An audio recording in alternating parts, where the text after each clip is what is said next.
سیالکوٹ میں عمر ڈار اور عثمان ڈار کے گھر کے چادر اور چار دیواری کو جس طریقے سے پامال کیا گیا، ان کی والدہ کے گلے پہ جس طریقے سے ریاستی جبر نے ہاتھ ڈالا، میں اس کی شدید مذمت کرتا ہوں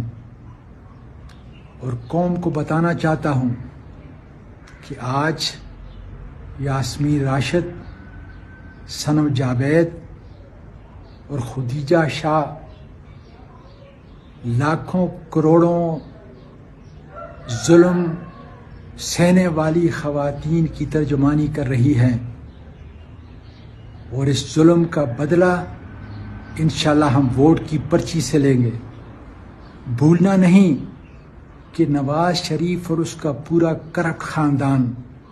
جنہوں نے اس ملک کے ہر اثاثے کو لوٹا، جنہوں نے ہمارے ملک کے ریاستی اداروں کو حذف بنایا،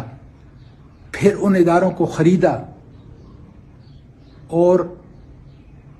اپنے اس ملک کو، غریب ملک کو لوٹ کر اس ملک کی دولت کو باہر لے کے گئے، ان سے انتقام لینے کا وقت 8 فروری آپ کا ووٹ ہے۔